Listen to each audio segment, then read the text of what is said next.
ভারতের কাছে আগের সরকারের নতজানু নীতির ফলে বাংলাদেশ গঙ্গার পানি, তিস্তা প্রকল্প, সামরিক অস্ত্রসহ আধুনিক কোনো সরঞ্জাম অর্জন করতে পারেন। সর্বশেষ 2023 সালে শাহজালাল আন্তর্জাতিক বিমানবন্দরে ফ্রান্সের থ্যালেস রাডার স্থাপন করতে চাইলে ভারতের আপত্তির মুখে স্থাপন করা সম্ভব হয়নি। 5ই আগস্ট সরকার পরিবর্তন হওয়ার পর ভারতের কোনো আপত্তি পাত্তা দেওয়া হয়নি। দীর্ঘদিন ধরে দুর্বল রাডার ব্যবস্থার কারণে বাংলাদেশের আকাশসীমার উপর দিয়ে চলা আন্তর্জাতিক ফ্লাইটগুলোর তথ্য ভারতের হাতে চলে যেত। এই কারণে প্রতি বছর রাজস্ব আয়ের বিপুল অঙ্কের টাকা হারাত বাংলাদেশ। শুধু তাই নয়, সার্বভৌমত্বের ওপরও ছিল বড় ধরনের হুমকি।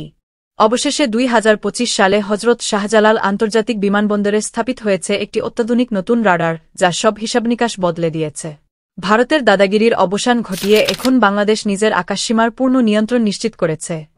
নতুন এই রাডারের নাম স্টার এনজি, যা ফ্রান্সের বিখ্যাত থালাস কোম্পানির তৈরি।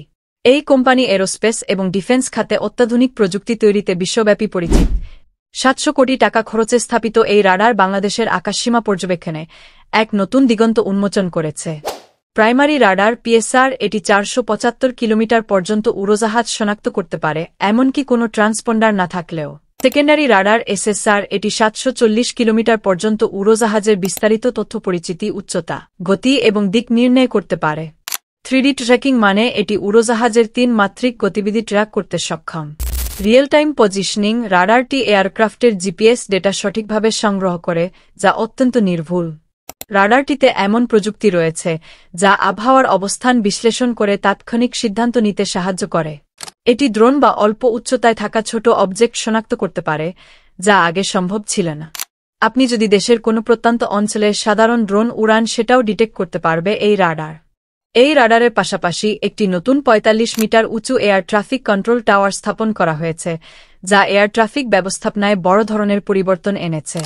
বাংলাদেশের পুরনো রাডারটি 40 বছরের পুরনো ছিল, যা বঙ্গোপসাগরের উপর দিয়ে যাওয়া আন্তর্জাতিক উড়োজাহাজ শনাক্ত করতে পারত না, ফলে এই ফ্লাইটগুলো থেকে ওভারফ্লাই চার্জ আদায় করা সম্ভব হতো না। নতুন রাডারের মাধ্যমে এখন শুধু আকাশসীমার উপর দিয়ে যাওয়া উড়োজাহাজগুলোকেই শনাক্ত করা সম্ভব হচ্ছে না, তাদের কাছ থেকে টোল বা ওভারফ্লাই চার্জও আদায় করা যাচ্ছে। আগে বাৎসরিক আয় ছিল 1200 কোটি টাকা। নতুন রাডার ব্যবস্থার মাধ্যমে তা বেড়ে 2500 থেকে 3000 কোটি টাকা হতে পারে। বিশেষ করে বঙ্গোপসাগরের উপর দিয়ে যাওয়া প্রচুর ইউরোপীয় উড়োজাহাজের টোল থেকে এই আয় আসবে। এই নতুন রাডার শুধু অর্থনৈতিক আয়ের সম্ভাবনা বাড়ায়নি, বরং বাংলাদেশের সার্বভৌমত্ব এবং আকাশ নিরাপত্তায় একটি নতুন অধ্যায় রচনা করেছে। অল্প উচ্চতায় থাকা বস্তু বা ড্রোনও শনাক্ত করা সম্ভব। কোনো অপরিচিত বা অজানা বস্তু বাংলাদেশের আকাশে প্রবেশ করলে তাৎক্ষণিকভাবে সেটি শনাক্ত করা যায়। রাডারের থাকা অটোমেশন সিস্টেমের মাধ্যমে 24 ঘণ্টা মনিটরিং করতে সক্ষম। এয়ার ট্রাফিক নিয়ন্ত্রণকারীরা এখন আরও সহজে কাজ করতে পারছেন, কারণ রাডারের সব এয়ারক্রাফটের অবস্থান, গতি এবং উচ্চতা সরাসরি দেখা যাচ্ছে। এটি শুধু বেসামরিক নয়, সামরিক ক্ষেত্রেও দেশের প্রতিরক্ষা সক্ষমতা বাড়িয়েছে। নতুন রাডার স্থাপনের ফলে বাংলাদেশের প্রযুক্তি এখন ভারতের আধুনিক রাডারের সমতুল্যে।